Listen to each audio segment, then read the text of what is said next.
400 anos atrás, 400 anos, um poeta inglês já sabia que estávamos todos conectados. Ele disse assim: nenhum homem é uma ilha, cada homem é uma partícula do continente. Agora, no século XXI, mais conectados do que nunca, ao mesmo tempo nos sentimos isolados, ilhados em nossas bolhas. O meu convidado é um antropólogo que tenta desatar, entre outros nós, o das redes sociais. Seja bem-vindo, Juliano Speyer. Puxa vida, obrigado.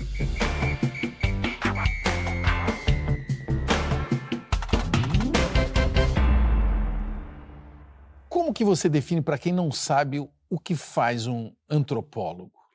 Estuda pessoas nas relações delas, né? E o antropólogo estuda aquilo que acontece entre muros, né? Principalmente dentro das casas. Dentro das casas, no lugar que a pessoa habita e a relação dela com o entorno, assim, é isso? A casa é meio metafórica, né? Porque a gente tem maneiras de apresentar a gente mesmo. Então, quando a gente está aqui, por exemplo, a gente está performando um personagem, né, meio que genérico. Em casa, a gente tem um outro personagem, a gente fala sobre coisas que a gente, em geral, não falaria.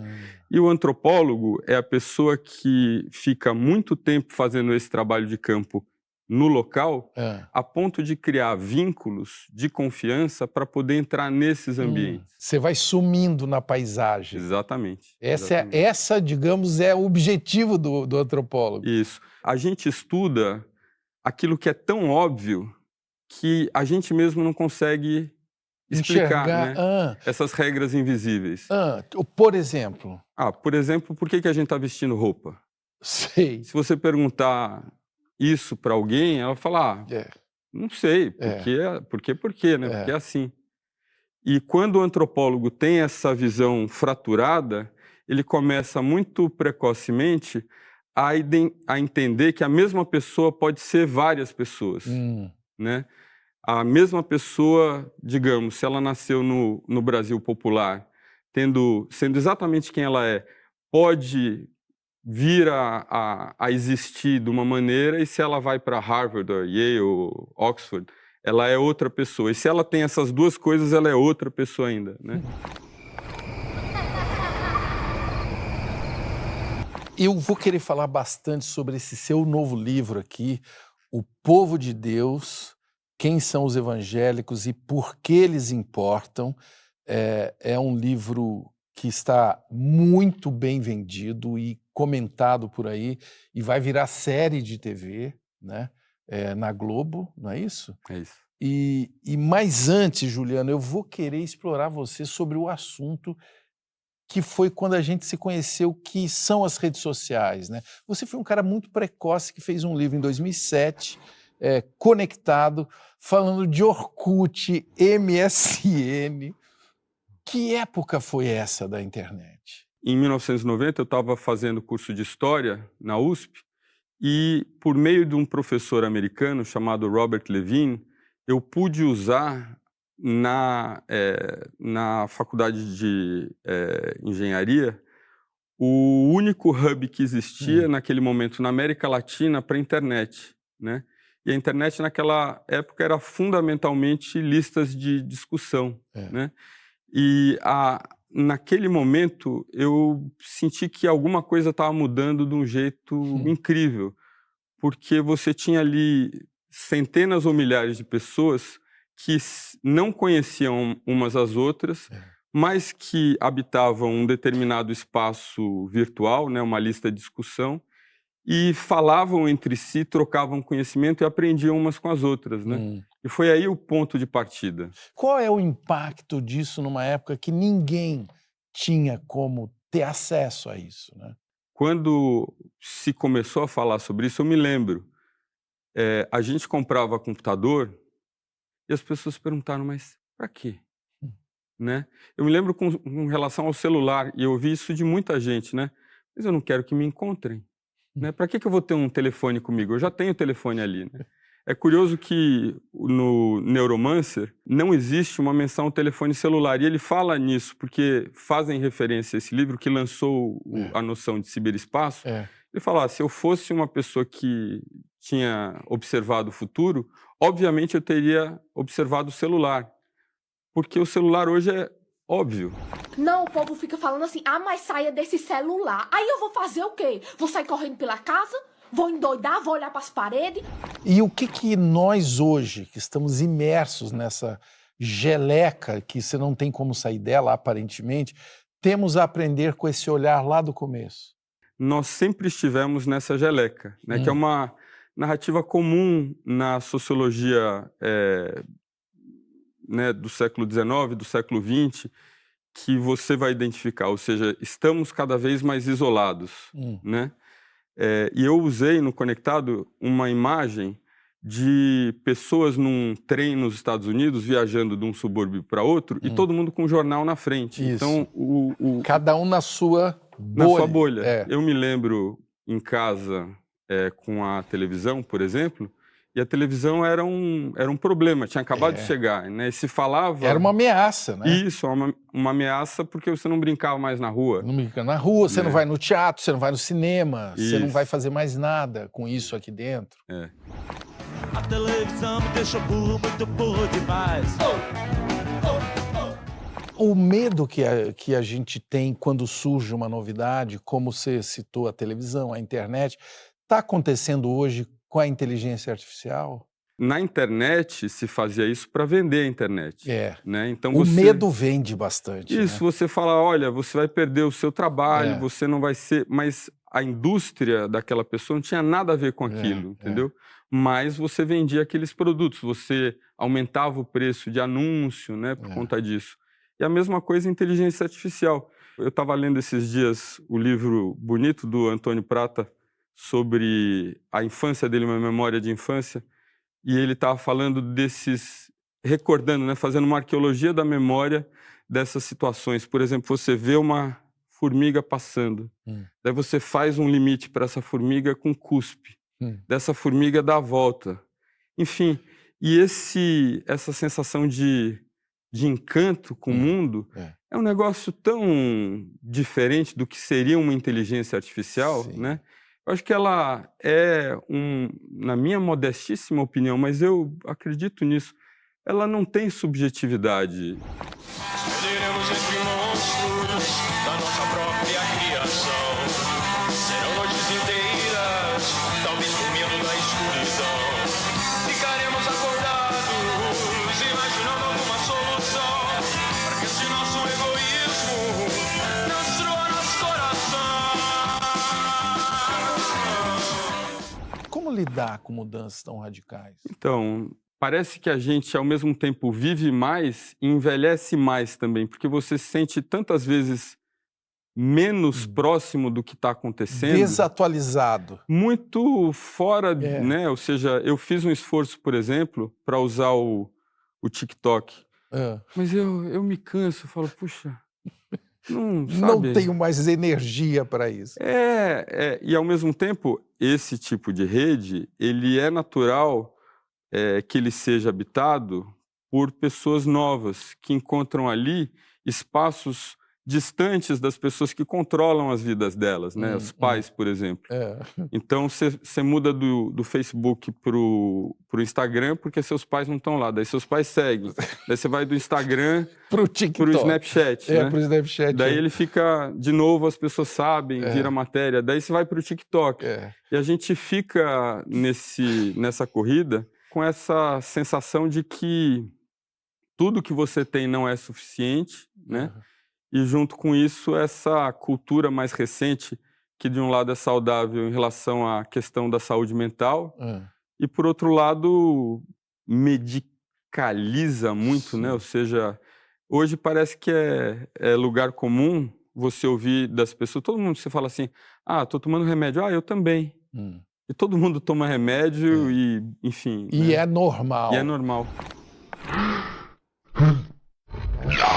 Essa coisa de ficar desatualizado é muito frequente com modinhas como, por exemplo, chamar a internet de web 2.0, né? É, Aí, o que será isso? Aí depois vem metaverso. É. Aí não, agora é inteligência artificial. A gente está correndo atrás do quê? Esse livro do Harari sobre o chamado Sapiens, né? É. Ele, de uma certa forma, coloca isso em perspectiva, né? Porque ele está dizendo, num certo sentido, que a gente está correndo atrás da nossa destruição. E é aquilo que ele, de uma forma até repetitiva, diz no livro. Então, chegamos aqui como espécie 150, 300 mil anos atrás, e daí matamos os nossos primos, né? Neandertal, enfim, outros primatas parecidos. Daí a gente chega num lugar e todos os animais grandes, inclusive da fauna marítima, morrem. Então a nossa é uma história dessa destruição, né? Eu não tenho dúvida da visão muito abrangente e relevante do Harari como historiador. Mas quando ele fala de inteligência artificial, você acha que ele conhece esse assunto para apavorar todo mundo do jeito que ele está fazendo? Eu acho que ele cumpre a função do intelectual público de levantar temas, né, e de provocar, inclusive, essa conversa e outras. Mas talvez de uma maneira pouco informada. O Harari, num certo sentido, talvez precisasse ter isso que o meu orientador chama de a humildade do antropólogo, que é ouvir, né? Ouvir. Isso anda difícil, hein?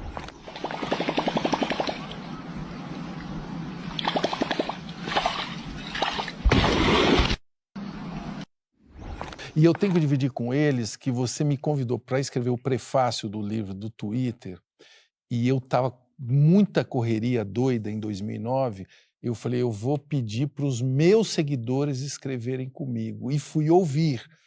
Vamos ver se está atualizada aqui? Vamos ver. Os seguidores, hein? A pergunta que eu fiz é, o que é o Twitter, né? Eu pedi para os seguidores responderem. É um veneno diário administrado com conta-gotas. Boa essa, né? Muito bom. Atual essa, né? O Ricardo Hickman, o gaúcho de Venâncio Aires. É um programa de relacionamento onde você é o assessor de imprensa de si mesmo. Vale para muitos outros, né? Vale até para as redes atuais, principalmente para o Instagram, né? É um sistema nervoso coletivo. Priscila. E essa eu adoro. Twitter é como um pátio de hospício, cada um falando sozinho, eventualmente alguém responde. Genial. Mulher. Você perguntou o que é o Twitter. E daí, essas mensagens são exemplo, né? Elas bateram, acho que na mosca, em muitas representações do que é o Twitter e redes sociais em geral, que correspondiam à sua sensação e davam esse panorama, né? Dessa ferramenta, que é produzida por amadores. E é a beleza da coisa, no certo sentido, né? Sim, é surpreendente, né? Esse amadorismo foi muito motivo da internet ter sido tão vendida, né? E tão cantada por aí, olha essa coisa incrível. E hoje esse mesmo amadorismo é o que a gente reclama, por exemplo, em relação à notícia, né? Ou seja, a gente vê essa quantidade de pessoas falando sobre assuntos que elas desconhecem, mas desconhecem a partir de uma experiência ali naquela troca, né? E aí tem os efeitos colaterais, né? Isso. A fake news, a manipulação, a ausência de fonte também, né? Como é que vamos lidar com isso? Eu tenho uma percepção um pouco radical que vai na linha do que o Clay Shirky, que foi professor do programa de pós-graduação que você fez, né, na NYU, dizia. Ele falou, quando o problema da comunicação deixar de ser o problema da indústria da comunicação e se tornar o problema da sociedade, das pessoas, a sociedade vai encontrar uma maneira de resolver, né? Quando, nos anos 90, a internet surgiu, ela surgiu com muita força pelo universo online, né? Que foi a primeira vez que o negócio se profissionalizou radicalmente. Um portal, né? Organizado. E o universo online foi mantido à distância, eu entendo, vendo à distância, né, pela Folha de São Paulo, por conta dessa visão. Não, nós somos aqui aqueles que têm o supremo conhecimento para dizer o que é o que não é. Ali é um bando de amadores, né? E hoje o UOL é maior do que a Folha. Muitas vezes, né? Então, a indústria, e esse é só um exemplo, perdeu a oportunidade de se revitalizar. Sim. E é uma coisa curiosa que acontece com frequência, né? A indústria tem tudo na mão para fazer melhor. E, no entanto, ela escolhe continuar fazendo como ela fazia antes. Por quê? Né? Eu acho que chega uma hora que cria esse conflito entre o chefe, que é o sujeito que precisa saber comandar, e ele é superado pelas pessoas que não têm 1/5 da experiência dele, mas entendem daquilo que ele deveria saber. E esse curto-circuito, no certo sentido, vai isolando, né, essa pessoa. Dad, nobody watches TV. Why shouldn't we do all the news? Well, Kim Jong pop, because that's not how things work in this country. We have a major problem. He's erratic, he's making bad decisions. If he's not careful, he's going to destroy the company. E aí a gente vê hoje, né, uma situação patética. A gente vê o dono do Twitter desafiando o dono do Facebook para um octógono, né? Ou para um campeonato de tamanho de pênis. Isso, infelizmente, eu não estou inventando. Eles estão nesse nível, quinta série. O que esses caras têm na cabeça? Eu acho que isso é tão bizarro, eu não imagino isso acontecer, e se acontecer, eu certamente irei assistir. Né? Para ver duas pessoas bilhardárias batendo uma na outra, acho que vai ser espetáculo da Terra.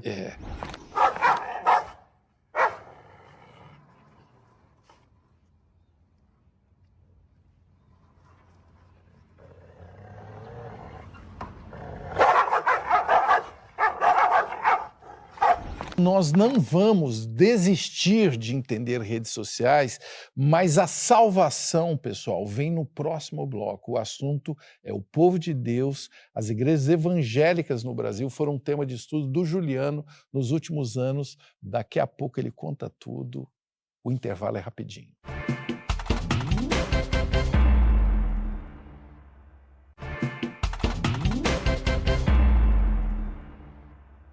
Segundo projeções do IBGE, o Brasil passa hoje por um fenômeno chamado transição religiosa. Em 2032, o maior país católico do mundo deixará de ter maioria católica. Seremos, então, um país de maioria evangélica. O meu convidado, o antropólogo Juliano Speyer, dedicou os últimos anos a estudar este fenômeno. E aí, Juliano? Essa projeção aí do IBGE, que também é de outros institutos, vai se cumprir? Certamente, certamente. É um movimento que tem a ver com o que aconteceu no Brasil nos últimos 50 anos, né?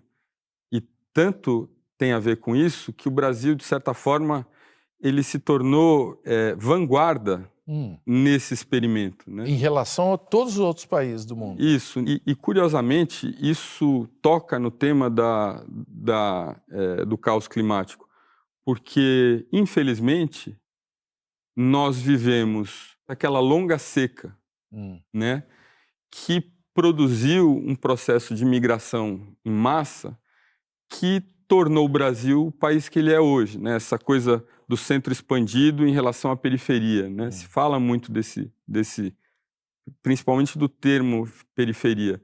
De onde vêm essas pessoas?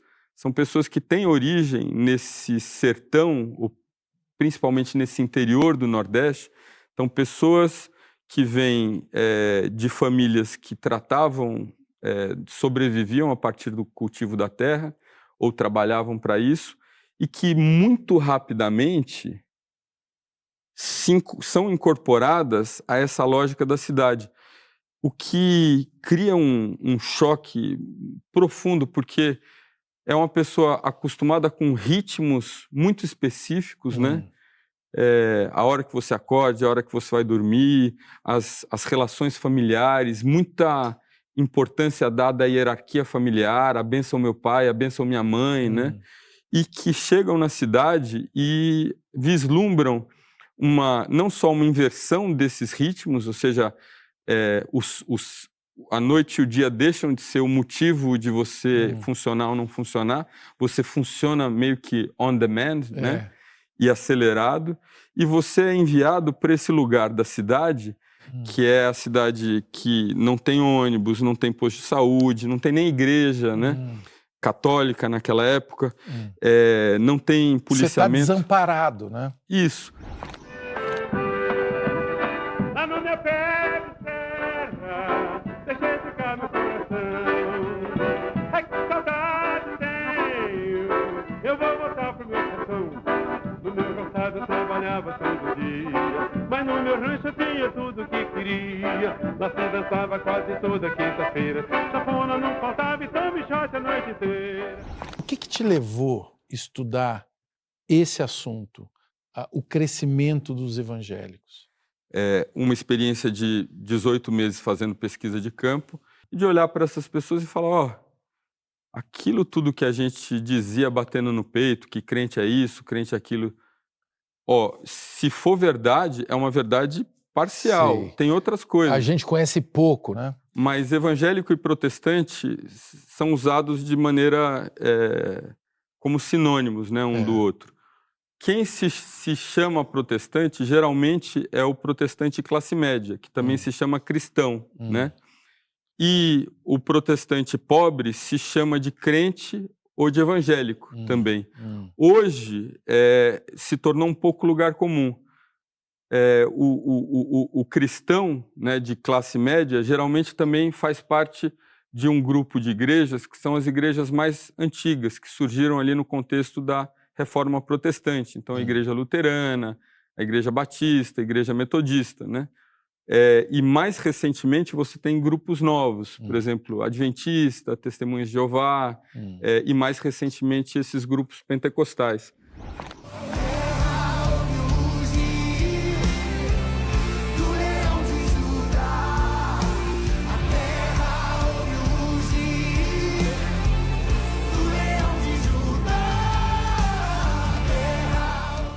Você já disse que o crescimento evangélico é o fenômeno de massas mais importante da última década. É mais do que a internet? Quando eu digo isso, eu não estou dizendo que é mais importante por conta da quantidade de pessoas.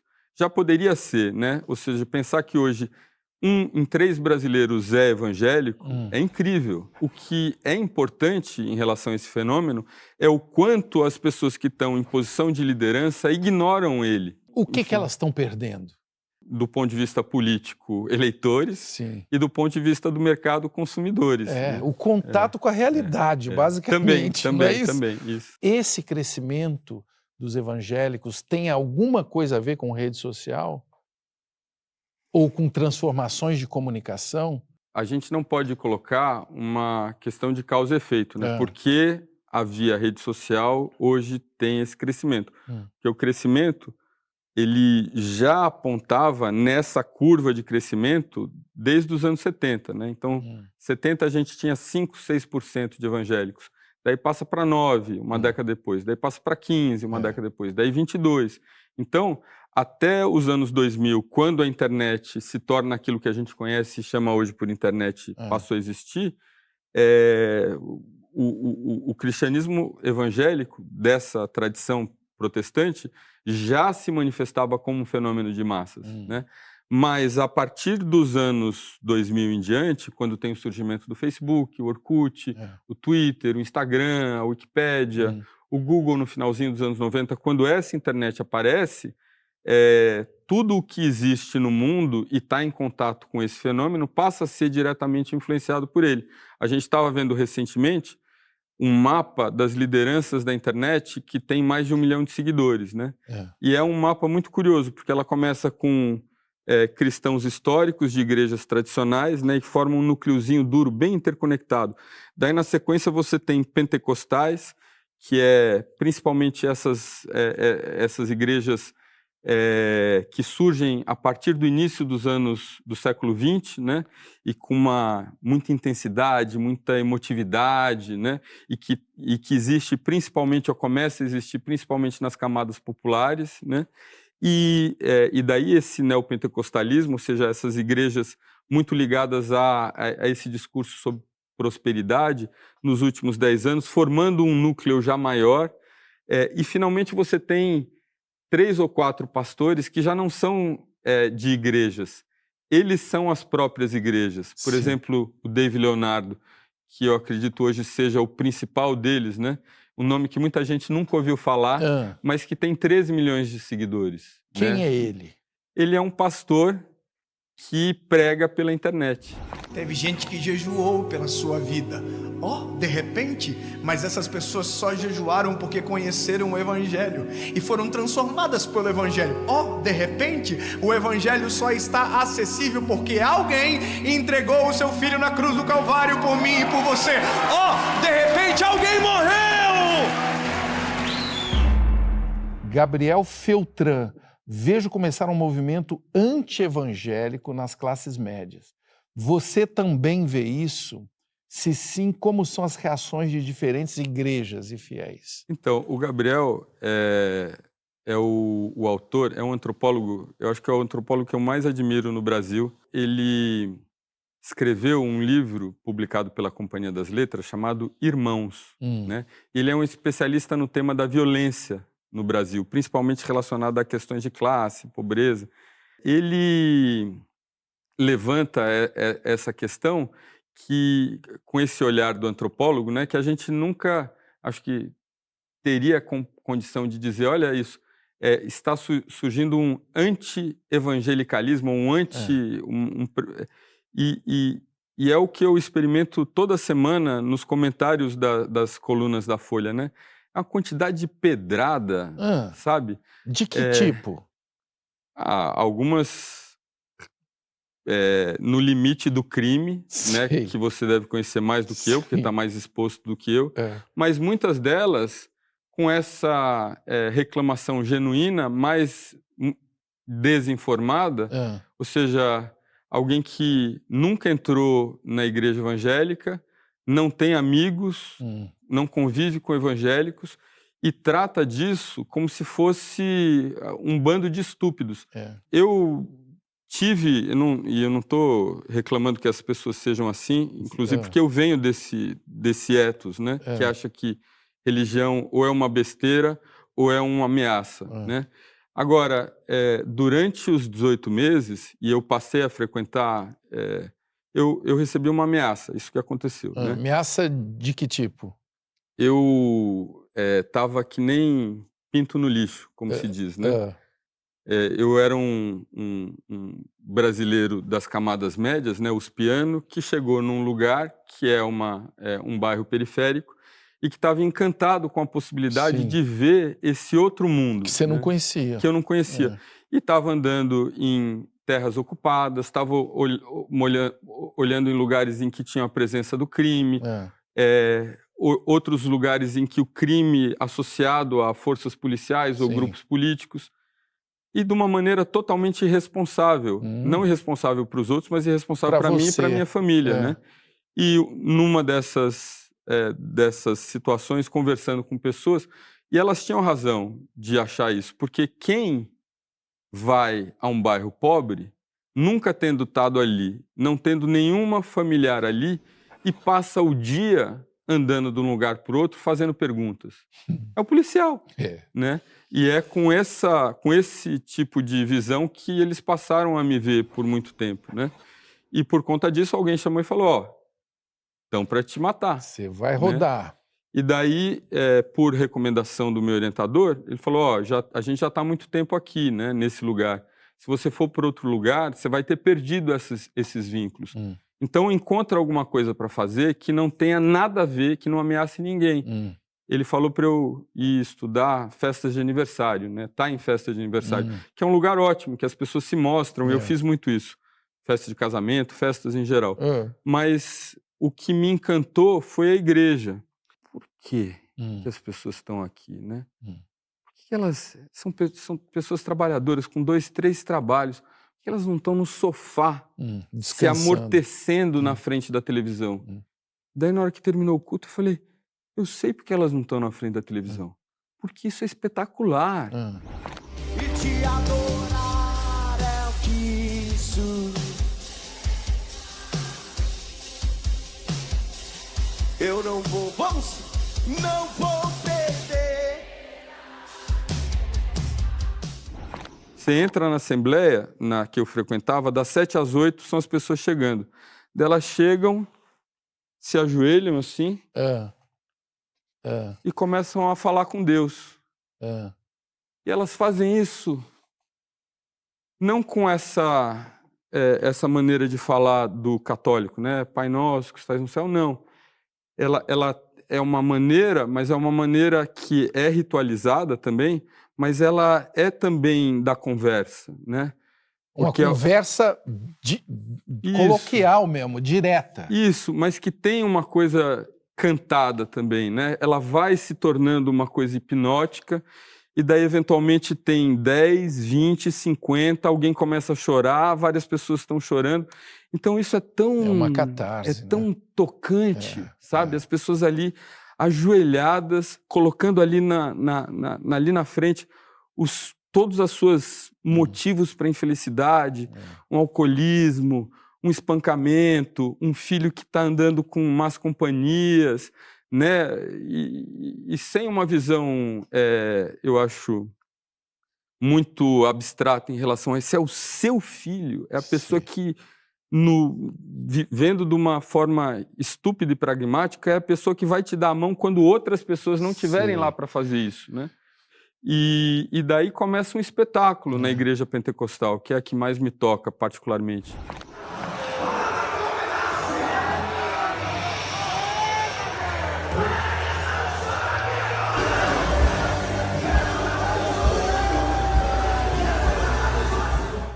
A mídia sabe disso que está acontecendo? Sabe representar isso? Então, reportar e aí isso? o problema, quando você falou que esse é o principal fenômeno, que eu digo isso, né? Principal fenômeno. Ele não é o principal fenômeno pelo tamanho dele.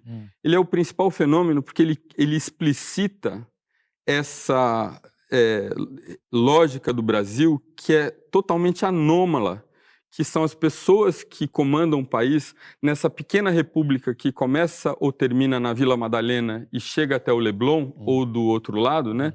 Dessas pessoas eruditas, mais ou menos progressistas, etc., que são líderes de grandes empresas ou que são comunicadores, etc., eles não habitam o Brasil, mas se sentem suficientemente informados sobre o Brasil para dizer o que é o que não é errado. Sei. Né? Então não está preparado e, enfim, vai acabar vivendo talvez essa mesma decepção da Igreja Católica, em que a Igreja Católica está bem, né? Ela está se recuperando, ela tá acompanhando essas mudanças? Ela reagiu ao movimento pentecostal, principalmente, né? Por meio dessa novidade no meio católico, que é o movimento carismático, né? Que traz a musicalidade, né? Você tem a música, uma presença nas mídias, você tem esses padres famosos, né? Que usam bem, que falam a língua, né? Você vê uma popularização da igreja nesse sentido. Te dou uma nova esperança, tudo que era velho passou.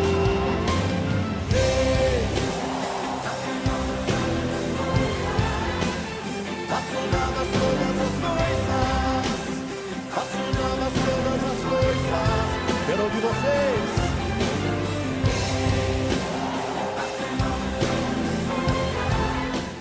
Quando a gente fala de uma maneira generosa em relação a eles, e eu tenho ouvido isso com frequência, mas como que a gente fala para eles que? Como é que a gente convence eles disso? Ou seja, é uma postura... Como é que a gente fala para eles que nós somos assim? Que nós temos razão, né? Como é que... Olha, é o seguinte... Como é que eles reagiram ao seu livro? Quem? Os evangélicos. Reagiram... Hoje, os meus principais interlocutores são evangélicos, né? Eu acho que eu tenho servido um pouco como essa referência de alguém que fala respeitosamente, né? E respeitosamente a ponto de falar criticamente, né, sobre esse assunto. Então, tem sido muito do que eu pesquiso e do que eu passo a conhecer vem a partir desse diálogo com pastores e com crentes, principalmente crentes comuns. Então, receberam bem? receberam bem o livro, receberam bem o livro. Olha aí, pessoal, conhecendo muito sobre o Brasil e sobre algo que nós ouvimos falar e conhecemos pouco, né? E no próximo bloco nós vamos mergulhar num ambiente ainda mais misterioso, a mente do antropólogo. Como funciona a cabeça de quem quer entender a sua cabeça? Até loguinho.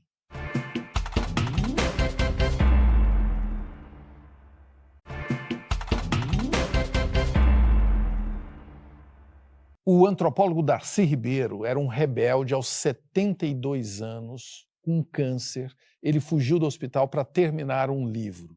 No caminho até o seu sítio no interior do Rio, ele parou na estrada para tomar um caldo de cana.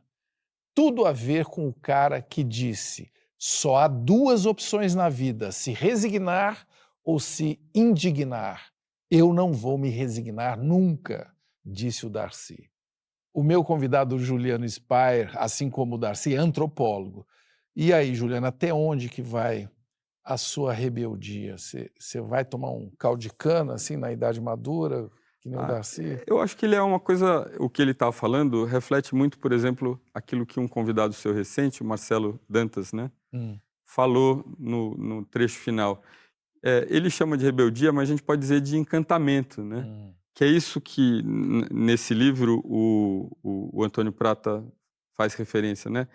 Essas coisas que são tão misteriosas, né? Olha aqui um ser que caminha, aqui tem um tatu-bola, que é mais interessante, né? Mais simpático, e ali tem, sei lá, uma lesma, né?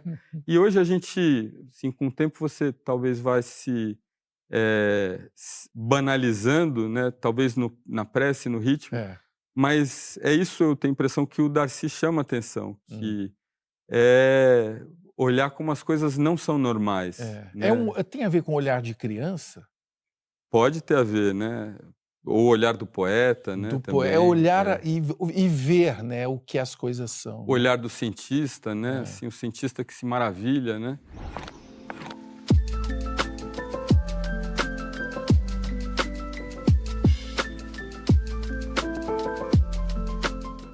Não é cansativo para o antropólogo estudar gente? Eu pergunto porque, assim, gente não é muito previsível? Ela não está sempre do mesmo jeito? Não, não. A gente eu acho que é o suprassumo da surpresa, né? Por conta dessa capacidade da gente que tem de trocar de roupa cultural, né? E de ir se mudando de roupa, né, no próprio caminho. Que roupa que nós estamos trocando agora?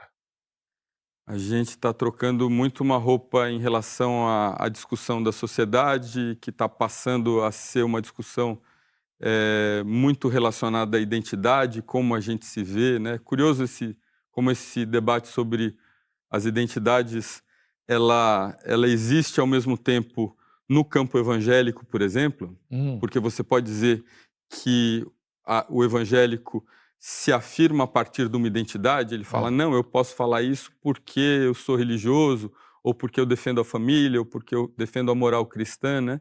E ao mesmo tempo ele faz isso atacando as pessoas que também fazem isso, que os atacam, né? Por outro lado, por exemplo, o movimento LGBT, né?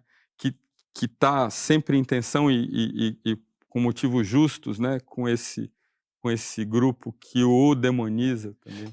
Tem gente querendo saber disso de você. Jorge Toro, você congrega em qual denominação? Na Igreja dos Antropólogos. Dos antropólogos. Você não tem tradição religiosa nenhuma? Para mim, todos os lugares que têm esse contato com o mistério, com o divino, né? Com aquilo que a gente não pode tocar a partir das ferramentas da razão, me interessam. Do terreiro à igreja pentecostal. E desses todos, isso é uma coisa meio óbvia no contexto sociológico, né? O que me interessa particularmente, que fala mais comigo, é o espiritismo kardecista. Principalmente porque não tem padre, né? Não tem ninguém para dizer o que é certo e o que é errado. Sei. E... Ou seja, aí você está mais parecido com o Darcy mesmo. Mais rebelde. Nós estamos cheios de coisa que permite que esse país, no dia que todo mundo comer, todo mundo tiver emprego, toda criança se educar, isso vai florescer com uma civilização bela. Isso é meu orgulho. Mas o meu medo é que desde 20 anos, algum intelectual tenha feito meu discurso, dizendo que o Brasil não deu certo. É preciso dar certo. Professor, é urgente dar certo. Me conta um segredo científico. Existe muita vaidade na academia? Existe. Na academia brasileira, eu vivi uma experiência curiosa. A academia britânica, ela tem uma particularidade que é o seminário, né? Que é impressionante. Aqui a gente usa a palavra seminário para dizer quando o aluno vai para frente da aula com um grupinho para falar sobre um texto, né? Meio que, sei lá, uma maneira que a gente criou, né, canibalizou para quem não lê, para 150 pessoas que estão no curso, que não leram o texto, terem alguma noção do que está acontecendo. Mas no meu departamento e em outros departamentos, o seminário é uma celebração. E esses são espetáculos, às vezes, de guerra, que a gente, nessa cultura de colocar panos quentes, Sim, passar pano... de todo mundo é amigo de todo mundo, tem que elogiar todo mundo. Né? Então, e uma vez eu vi o meu orientador, o professor Danny Miller, falando com Martin Holbrad, que é um outro pesquisador excelente, e um chegou a dizer para o outro, eu acho que você não leu bem Durkheim. Né? Ou seja, era ofensivo, e eu vi a hora deles se estapearem. Daí deu meia hora, eles estavam no pub tomando uma cerveja, batendo um papo, e eu fiquei meio bêbado, e perguntei, escuta, mas vocês não estavam brigando? Não, a gente estava ali se desafiando, né? Então, aqui... O que é muito saudável para um cientista. Saber fazer, saber falar... Taz, eu não concordo com você. Isso. Não tem a ver com quem você é. Tem a ver com o seu assunto. Eu não concordo e vamos ver quem vai aprender um com o outro. Isso, e vamos criar essa possibilidade de dialogar. De entendimento, não de lacrar, de vencer, né? Isso, de escutar. Infelizmente, essa é a doença. E a sua vaidade, Juliano? Me conta, quando ela aparece? Como é que funciona? A minha vaidade? Funciona quando eu fico... os últimos dias tentando, eu não vou pensar na entrevista com Taz. Não vou pensar que pergunta ele vai me perguntar. Enfim, a vaidade é terrível. Como é que você lida com isso? Com muito... Ainda é uma coisa muito nascente para mim, né? Porque eu não sou ninguém conhecido como você, por exemplo, uma personalidade, outras pessoas. Mas né? agora o livro já vai virar minissérie, você tem que ir treinando agora, Juliano. Tem um documentário incrível chamado Balseiros, de uma equipe francesa que estava em Cuba na época, enfim, com a queda do regime socialista. As pessoas começaram a sair de Cuba com balsa. A balsa que ele chama é aquela bomba de pneu grande, de caminhão, que eles iam, né? E tem uma família, um casal que ele acompanha, tem uma hora que eles estão discutindo porque o cara queria comprar um carro esporte, né? E ele fala assim, mas você quer voltar para Cuba? Ela fala, eu quero. Lá tem a minha praia, a minha bicicleta e os meus amigos. Né? Ou seja, tem esse valor que você não compra de jeito nenhum. Único, né?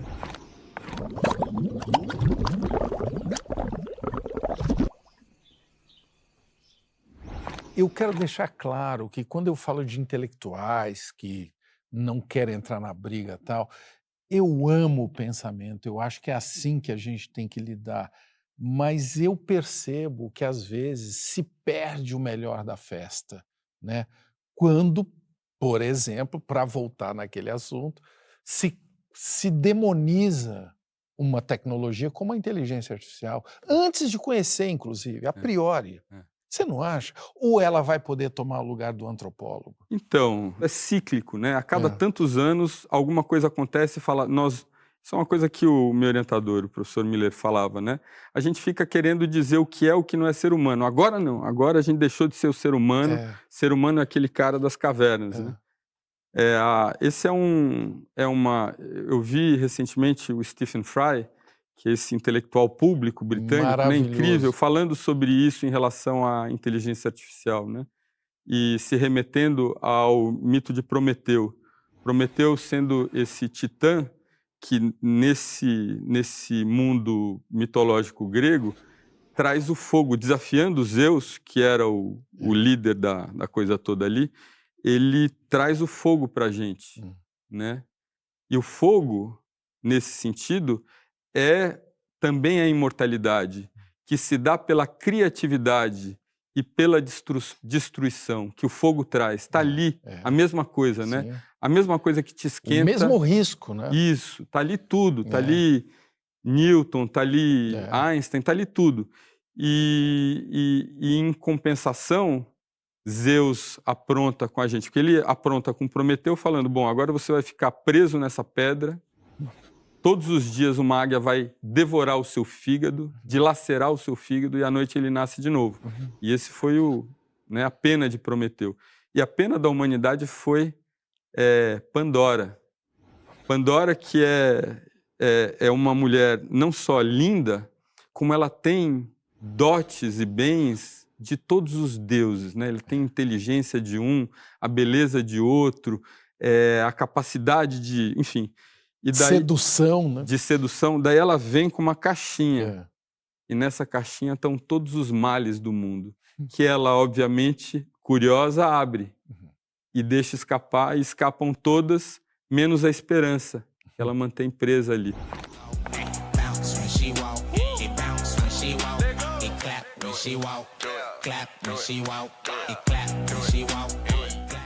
E o Stephen Fry fala sobre isso em relação à inteligência artificial, dizendo que, de novo, é a repetição do mesmo, né? Ou seja, aquilo que está suficientemente dito ali, que a gente vai se criar e se destruir muitas vezes, a gente vive aqui falando como se fosse a grande novidade, né?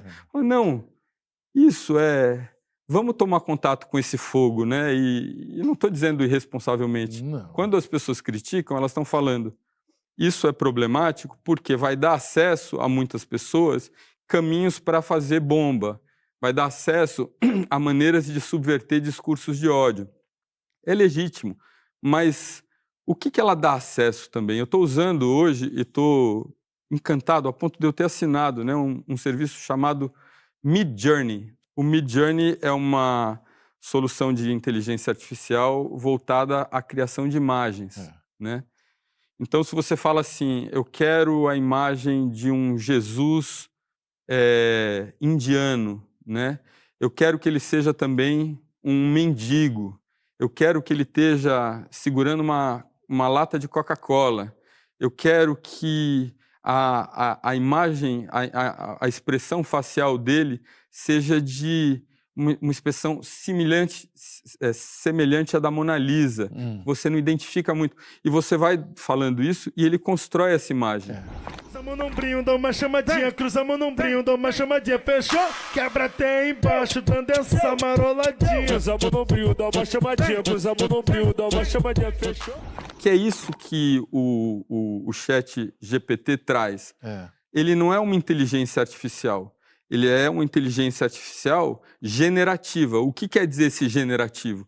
Ela é capaz de oferecer para a gente de volta alguma coisa que nós compreendemos. Essa é a inteligência do ChatGPT. Não é fazer esses milhares de cálculos.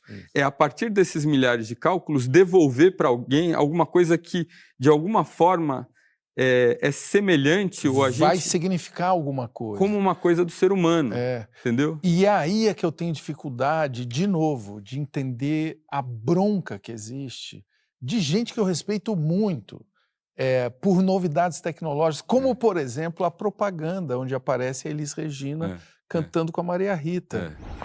Você me pergunta pela minha paixão, digo que estou encantada com uma nova invenção. Eu sei de tudo na ferida viva do meu coração. É uma propaganda que me emocionou e pronto, é isso. E aí as pessoas acham que aquilo pode ser uma destruição da cultura brasileira, sendo que nos anos 90 teve uma propaganda, eu não sei se você se lembra, do Tom com Vinícius, propaganda de cerveja. Eu sei que vou sofrer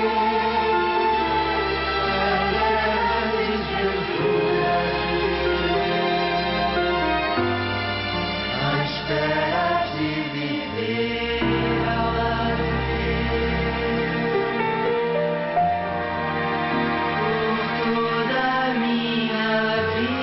chopp da Brahma. O chopp de verdade. E ninguém falou nada, mas agora não. Por que que a gente é assim? É um pouco a dificuldade de lidar com o novo, com a novidade, né? O susto de viver essas coisas que você não entende direito, né? E querer, de certa forma, apontar naquilo. Isso que, né, a indústria do jornalismo fala com muita frequência, né? Desses medos, esses pânicos todos, né? E, ao mesmo tempo, com uma dificuldade de usar essas ferramentas. Acho que, sei lá, sendo cruel um pouco de inveja e um pouco de medo, né, do novo.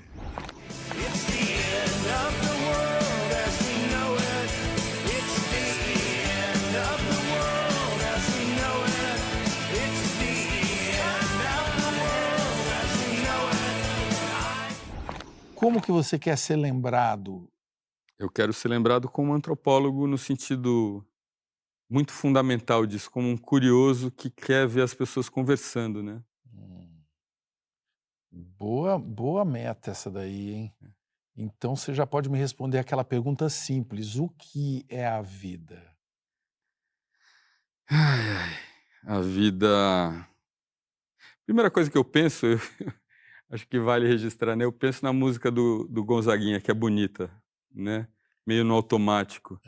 Mas que é um automático que tem a ver com esse essencial, né? Que é esse olhar da criança, que é como tudo é maravilhoso, tudo é novo. Eu acho que a vida é isso que o ChatGPT e os seus filhos e netos, na minha modesta opinião, nunca terão, né? Que é a capacidade de se encantar com as coisas. Você quer mandar um tweet para os evangélicos que ouviram a nossa conversa? Existem coisas complicadas em relação a esse caminho que precisam ser debatidas.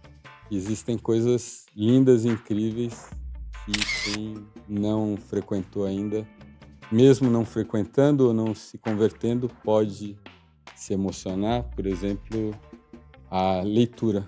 Né? Quando que a gente ia ver tantos brasileiros de origem popular com um livro debaixo do braço? Olha só. Pessoal, espero que todos aí, quem é da religião e quem não é, tenha saído com mais conhecimento depois desse papo. Obrigado pela visita, Juliano. Eu agradeço. #paz, #amor para todos. Boa noite.